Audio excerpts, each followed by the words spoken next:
اور لیکن میں مطمئن ہوں کہ 90% ٹکٹس تو بالکل متنازع نہیں ہیں.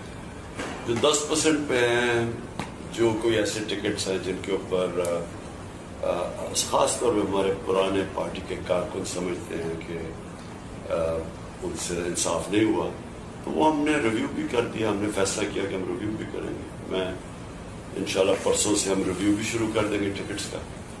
کسی سے زیادتی نہیں ہونی چاہیے, لیکن اصل بات یہ ہے کہ تحریک انصاف نے اگر ملک میں چینج لے کے آنا ہے تو وہ اقتدار میں آنا ہے, اور اقتدار میں تو وہ تب آئے گی جب بہترین کینڈیڈیٹس فیلڈ کیا جائے گا.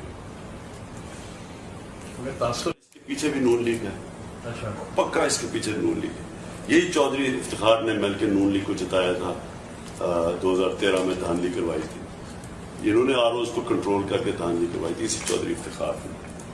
پھر تھوڑا اختلاف ہو گیا کیونکہ پریزیڈنٹ نہیں بنایا نون لیگ نے. نواز شریف نے جو وعدہ کیا تھا وہ پیچھے ہٹ گیا. پھر تھوڑی دیر اختلاف ہے, پھر اس کو انہوں نے اختیار کر لیا.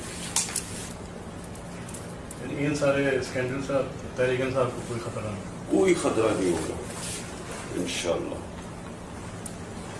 ایک میں سوال یہ پوچھنا چاہ رہا ہوں, کل سے سوشل میڈیا پہ ویڈیو چل رہی ہے کہ آپ موزے پہن تیار سے باہر آئے ہیں حرم میں. بالکل ادب ہے. اچھا, نبی صلی اللہ علیہ وسلم کے ادب میں.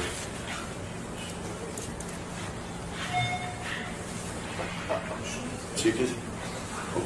ایک یہ بتائیں کہ نبی کے سن کے روزے پہ حاضری پر کیا تاثرات تھی, بتا دیں. دوسرا یہ کہ پاکستان اور سعودی عرب کے ریلیشن کے بارے میں ایک دو باتیں, پھر یہاں کی کمیونٹی کے مسائل ہیں سعودی عرب میں.